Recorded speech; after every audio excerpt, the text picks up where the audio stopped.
সে দুটো লাশের মাথায় হাত দিয়ে হাউমাউ করে কাঁদছে। আরে আল্লাহ, আমার হুজাইফা আমাকে গোপন রেখে শ্বশুর বাড়ির থেকে ছুটে এসেছে দায়িত্ব নেওয়ার জন্য। আল্লাহ, আজকে হুনাইনের ময়দানে আমার হুজাইফা শহীদ হয়ে গিয়েছে, আমার জুবাইর শহীদ হয়ে গিয়েছে। আমার আল্লাহ, আমার হুজাইফা জুনাইদের শহীদের দরজা কবুল করে নেয়। কবি বলছেন, শহীদোं की किस्मत ऐसा किए बेहिसाब उनके लिए जन्नत भी है। শহীদ যারা হয় তাদের কোনো ভয় না হয়, বিনা শহীদ হলে বিনা হিসেবে আল্লাহর জান্নাত পায়। ভাইরা, বাবাজিরা, যুবক জওয়ানেরা, মায়েরা, বোনেরা, আমার সোনার মানিকেরা, গ্রামবাসী ভাইয়েরা, তরুণ যুবক জওয়ানেরা, যে কথা বলতে চাইছিলাম, হুজুর হযরত আল্লাহ রাসূল আল্লাহর হাবিব আস্তে আস্তে লাশ দেখতে দেখতে দেখতে দেখতে শেষের দিকে চলে গিয়েছে। আর মাত্র কয়েকটা লাশ বাকি আছে।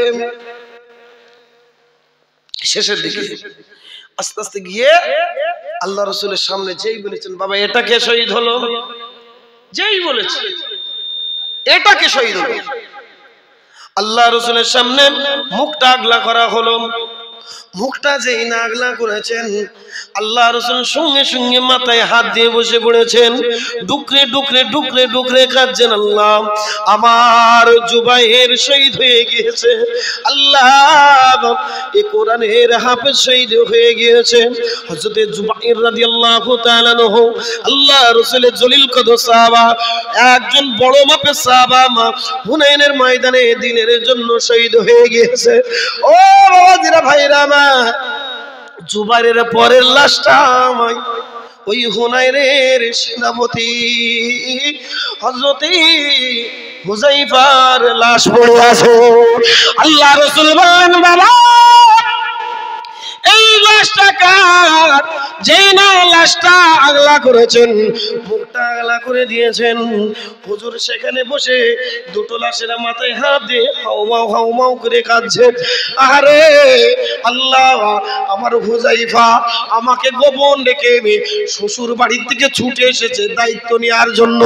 আল্লাহ, আজকে হুনাইনের ময়দানে আমার হুজাইফা শহীদ হয়ে গিয়েছে, আমার জুবাইর শহীদ হয়ে গিয়েছে। আমার আল্লাহ, আমার হুজাইফা জুনাইদের শহীদের দরজা কবুল করে নেয়।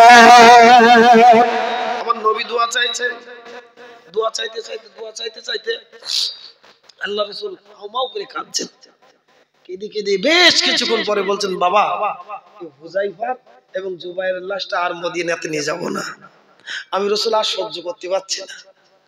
বাবা তোমরা কবরের ব্যবস্থা করো, বাবা তোমরা গোসল কবরের ব্যবস্থা করো, কাফনের ব্যবস্থা করো। শহীদ যারা হয় এদের গোসল নাই, এদের কাফন নয়। এই কারণে কবি বলছেন, শহীদোं की किस्मत ऐसा किए बेहिसाब उनके लिए जन्नत भी है।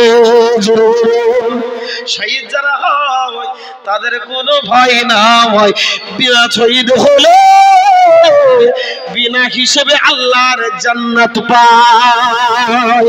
জোরে বলে বলো না, সবাই মিলে বলো দরুদ শরীফ। আল্লাহ আলোচনা কিন্তু শেষ করার আগে আপনাদের সন্তান হিসেবে এটাই বলছি, হুজাইফার কবরের ব্যবস্থা করা হলো জোড়া কবর।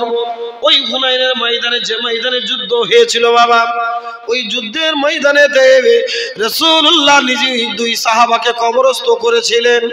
আজ থেকে কম বেশি ১৫০০ বছর আগে। কতদিন আগে বললাম? ১৫০০ বছর আগে। কিন্তু এই কিছু বাদশা রুশের জামানায় সেই ১৫০০ বছরের লাশ পাওয়া যায়। যেটা হয় না, একটু সবাই মিলে বলা যায় না। কোন নানি দাদির গল্প বলছি না বাবাজি। নদী এক কুল ভাঙে এক কুল গড়ে, আপনারা সকলেই জানেন। নদী এক দিক থেকে ভাঙতে থাকে আর এক দিক থেকে গড়তে থাকে। নদী এক কুল ভাঙে এক কুল গড়তে থাকে। হুনাইন নদীর তীরে রাসূলুল্লাহ দুইজন সাহাবার লাশ কবরস্থ করেছিলেন। ওই নদীর ভাঙন হতে হতে হতে হতে হতে হতে হতে হতে ঠিক রাসূলুল্লাহ ওই দুইজন সাহাবার লাশের কাছাকাছি ভাঙন চলে এসেছে। ও বাবাজিরা ভাইরা আমার, অনেক লম্বা চওড়া কথা বাবাজি, কিন্তু বলতে গেলে এখনো প্রায় ঘন্টা দেড়েক টাইম লেগে যাবে, কিন্তু সেদিকে আমি যাচ্ছি না। সন্তান হিসেবে বলছি, রাসূলুল্লাহ ওই দুইজন সাহাবা বাদশা রুশের জামানায় রুশকে স্বপ্ন দেখানো হলো। বলো আলেমে দিন আলেমে হাক্কানি দুইজনকে স্বপ্ন দেখানো হলো। ও বাদশা রুশ, ও বাদশা রুশ, আর দেরি করো না, আর দেরি করো না। স্বপ্নের ভিতরে হযরত হুযায়ফা রাদিয়াল্লাহু তাআলা আনহু স্বপ্নের ভিতরে জানাচ্ছেন, ও বাদশা রুশ, ও আল্লাহর বান্দা, আজকে আমরা দুই ভাই 1500 বছর আগে রাসূলের জামানা সেই দুইজন সাহাবা, আমার চেহারা দেখে নাও, আমি হচ্ছে হুযায়ফা, আমার এই ভাইয়ের চেহারা দেখে নাও, আমার ভাইয়ের নাম হলো জুবাইর।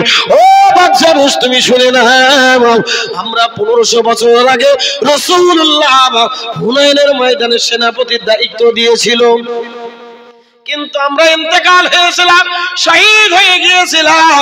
রাসূল আমাদের লাশটার মদিনা জমিনে না গিয়ে এই জামানায় এই জায়গায় আমাদের কবরস্থ করে দিয়েছিল, কিন্তু নদী এক কুল ভাঙে এক কুল গড়ে, আজকে ভাঙতে ভাঙতে আমাদের কবরটা প্রায় ভেঙে ফেলেছে। কয়েকদিনের মধ্যে হয়তো কবরটা ভেঙে নদী নিয়ে নেবে, আমাদের লাশটা বেরিয়ে যাবে, আমাদের কবরে পানি ঢুকে যাবে। অতএব তোমাকে বলছি, এখান থেকে তুলে আমাদের অন্য কোন জায়গায় সমাধিস্থ করে দাও। 1500 বছর আগেকার লাশ বলছে আমাদের এখান থেকে তুলে অন্য কোন জায়গায় সমাধিস্থ করে দাও। 1500 বছরের আগেকার যদি স্বপ্ন যদি কানে শোনে তো বিশ্বাস হয় বলে মনে হয়? হুজুর ও পেট গরমে স্বপ্ন, খাওয়া বেশি হয়ে গেল, টুটি পর্যন্ত গিলেছে, উল্টো পাল্টা স্বপ্ন দেখেছে, এই চিন্তা ভাবনা হবে। জি, কিন্তু না না না, একদিন নাই, দুদিন নাই, 3 দিন পর পর 3 দিন একই স্বপ্ন। অনেক লম্বা চওড়া কথা বাবাজি, কিন্তু মজমুনটা এবার সংক্ষেপ করে দিলাম। 3 দিন শোনার পরে ওই এলাকার আলেম ছুটে গিয়েছেন বাদশার দরবারে, বাদশাহ আমি এ স্বপ্ন দেখেছি। বাদশাহ বলছেন এ স্বপ্ন আমিও দেখেছি, আমাকেও দেখানো হয়েছে। ও বাদশাহ, আর দেরি করা যাবে না, নিঃসন্দেহে রাসূলুল্লাহর ওই দুইজন সাহাবা অতি কষ্ট আছে। স্বপ্নের বিবরণ অনুযায়ী ছুটে চলে গিয়েছেন, গিয়ে দেখছেন সত্যি তো নদী ভাঙন শুরু করেছে। কিন্তু ওই এলাকার মানুষগুলো বলে আমাদের কাউরির বয়স 100, কাউরির বা 80, কাউরির বা 70, কাউরির বা 80, কাউরির বা 60, কাউরির বা 40। আমরা আমাদের জীবনে বাপ দাদার কাছেও জীবনে শুনিনি এখানে কবর আছে এবং এখানে কবরস্থান আছে, এটা আমরা শুনিনি। বলে না, শুনে থাকতে পারে, এটা তোমার 80 বছরে তুমি কি করে জানবে? এটা তো 1500 বছর আগেকার ঘটনা। একবার জোরে সুবহানাল্লাহ। ও বাবাজিরা ভাইরা আমার, হুযায়ফা রাদিয়াল্লাহু তাআলা আনহুর এই যে বিবরণ দিয়েছিলেন স্বপ্নের ভিতরে, সংক্ষেপ বলতে গেলে কাটছেট করতে হয়, তথাপি মজমুনটা বলছি, ভুল ব্যাখ্যা দিচ্ছি না। রাসূলুল্লাহ সাহাবা ওই জায়গায় স্বপ্নের ভিতরে দেখেছিল, সেই জায়গায় গিয়ে উপস্থিত হয়ে গিয়েছে। আর যদি এই গ্রামে খবর ছড়ায় 15 বছর আগে গাড়ির লাশ বেরোবে, গ্রামের মানুষ আর এক জায়গায় থাকবে না, কবর খোলাই দেখি 15 বছর পরে গ্রাম থাকে, আর গ্রামে থাকবে না, মেয়ে মদ্দা সব সরবে, কবর খোলায়। ও আল্লাহ, তার তকদির কত বড়, তার নসিব কত বড়, তার কপাল কত বড়। সে ইমানদার বান্দা, সে আল্লাহ ওয়ালা বান্দা, খোদা ভীরু বান্দা, সবাই এই চিন্তাধারা চেতনা নিয়ে আসবে। ও বাবাজিরা ভাইরা আমার, না না, আর যদি 1500 বছর আগেকার লাশ হয়, ওই এলাকার মানুষ থাকবে? শুধু কি এই গ্রামের মানুষ আইবে নাকি? টোটাল এলাকার মানুষ, মেয়ে দিয়ে, ছেলে দিয়ে, বুড়ি দিয়ে, থাড়া দিয়ে সব ছুটে চলে এসেছে। আরে নবী সাহাবাদের তো জীবনে দেখিনি, লাশটা যদি একবারে সচক্ষে দেখি, এ আশায় লক্ষ লক্ষ মানুষের সমাগম হয়ে গেছে। ও বাবাজিরা ভাইরা আমার, লক্ষ লক্ষ লক্ষ লক্ষ মানুষের সমাগম হয়ে গেছে। লক্ষ লক্ষ মানুষের সমাগম হয়ে যাওয়ার পরে, লক্ষ লক্ষ মানুষের সমাগম হয়ে যাওয়ার পরে হুজুর হযরত ওই জায়গার মাটিটা এবার পরিষ্কার করে দেওয়া হচ্ছে, ওই মাগার মাটিটা খুঁড়ে দেওয়া হচ্ছে।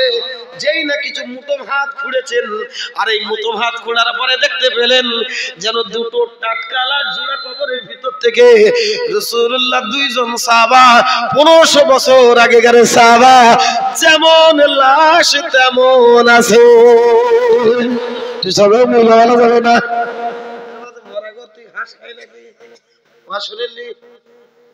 তোর বাপ মা গরু হতে পারে, তা আমি বলবো কি করে? তুই তোর বাপের গরু বল, ছাগল বল, মোষ বল, ভেড়া বল, এটা তোর বরাবর্তী ঘাস খাই না খাই সে তোর একটা। কিন্তু আমার বাপ তো গরু ছাগল ছিল না, আমি কি করে বলবো? ও বাবাজিরা ভাইরা আমার, সন্তান হিসেবে ছেলে হিসেবে শেষ করার আগে এটাই বলতে চাইছি গো, আল্লাহ রাসূলের এই সাহাবা হযরত হুযায়ফা রাদিয়াল্লাহু তাআলা আনহু লাশ বেরিয়ে আসলো। তৎকালীন সময় বড় বড়, তৎকালীন সময় এখন তো ডাক্তার, কবিরাজ, ইঞ্জিনিয়ার আছে না নেই? বলে কি করে হয়? 1500 বছর আগে লাশ পরীক্ষা চালাবো, পরীক্ষা করব। ও বাবাজিরা ভাইরা আমার, তৎকালীন সময় বড় বড় আলেমিন আলেমে হাকিমরা বলেছিল যদি পরীক্ষা করতে হয় তাহলে ইসলামিক শরিয়ত অনুযায়ী তো পরীক্ষা হবে। আমাদের সামনে হবে, তোমাদের সর্বপ্রথম পবিত্র হতে হবে। রাসূলুল্লাহর জামানার সাহাবাদের লাশের গায়ে তোমাদের হাত দেব, তোমরা অপবিত্র? না না না, এটা মেনে নেওয়া যায় না। ও বাবারা ভাইরা আমার, অনেক লম্বা চওড়া কথা। সমস্ত শরীয়ত মেনে হুজুরের দুইজন সাহাবার লাশটা পরীক্ষা করা হলো। দুইজন সাহাবার লাশটা পরীক্ষা করে বলছে না না না, এটা 1500 বছর আগেকার লাশ না, এই লাশটা দেখে মনে হচ্ছে এখন ইন্তেকাল করেছে। জোরে হয় না? এই এখনকার লাশ মনে হচ্ছে, এ তো 1500 বছর আগেকার লাশ না, এ তো মনে হচ্ছে এই। ও বাবাজিরা ভাইরা আমার, হযরত হুযায়ফা রাদিয়াল্লাহু তাআলা আনহু, হযরত জুবাইর রাদিয়াল্লাহু তাআলা আনহু, ওখান থেকে সবাই লক্ষ মানুষের পরীক্ষা হওয়ার পরে, নিরীক্ষা হয়ে যাওয়ার পরে হুজুরের লাশগুলো নিয়ে আবার অন্য জায়গায়, ভালো জায়গায় কবরস্থ করে দেওয়া হলো। ও বাবাজিরা ভাইরা আমার, এটাই বোঝাতে চেয়েছি তার আদর্শই আদর্শিত হয়েছিল। নবী পাকের প্রেম, ভালোবাসা, মহাব্বত তার অন্তরে জায়গা করেছিল।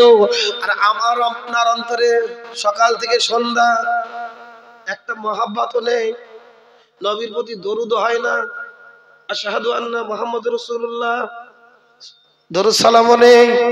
আমি ওয়াজ করছি, মুহাম্মদ নাম শুনলেন, অপরিহার্য সাল্লাল্লাহু আলাইহি সাল্লাম, আজানের মধ্যে, কিতাবের মধ্যে, পড়ার মধ্যে, গল্পের মধ্যে আমার নবীর নাম যখন আসবে সঙ্গে সঙ্গে দরুদ ও সালাম পড়বে।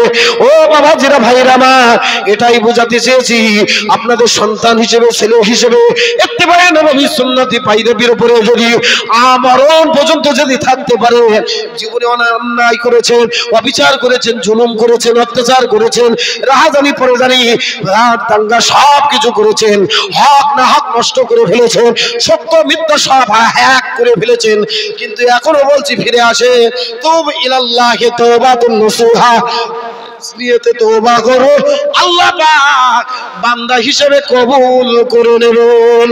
সুবহানাল্লাহ, আর জোরে বলুন সুবহানাল্লাহ। আল্লাহ পাক রব্বুল আলামিন আমাদের শোনার চাইতে, বলার চাইতে বেশি বেশি করে আমল করার তৌফিক ইনায়াত করেন, বলেন আল্লাহুম্মা আমিন।